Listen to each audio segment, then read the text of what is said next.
స్వచ్ఛత విషయంలో రాష్ట్రాన్ని దేశంలోనే అగ్రస్థానంలో నిలపడమే ధ్యేయంగా పనిచేస్తున్నట్లు స్వచ్ఛంద కార్పొరేషన్ చైర్మన్ పట్టాభి అన్నారు. విజయవాడ అజిత్ సింగ్ నగర్లో చెత్త ప్లాంట్ను ఆయన పరిశీలించారు. గత ప్రభుత్వం రాష్ట్ర వ్యాప్తంగా 80 లక్షల మెట్రిక్ టన్నుల చెత్తను వదిలివేసి వెళ్లిపోయిందని, దాన్ని త్వరలోనే తొలగిస్తామని చెప్పారు.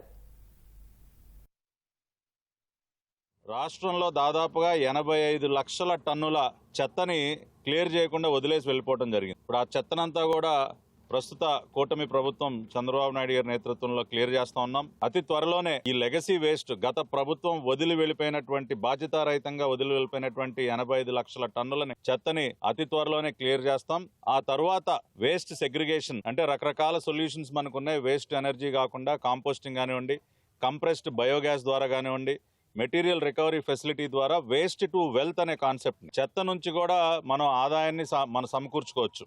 ప్రజల్లో అవగాహన కల్పించడానికి, పరిశుభ్రత పైన అవగాహన కల్పించడానికి రాబోయే రోజుల్లో మరి స్వచ్ఛ ఆంధ్ర కార్పొరేషన్కి బ్రాండ్ అంబాసిడర్స్ నియమించి మరి అవేర్నెస్ క్యాంపెయిన్స్ అన్ని కూడా పెద్ద ఎత్తున ముందుకు తీసుకెళ్లబోతున్నాం. స్వచ్ఛత విషయంలో దేశంలో ఒక అగ్రగామి రాష్ట్రంగా రాష్ట్రాన్ని నిలబెడతాం.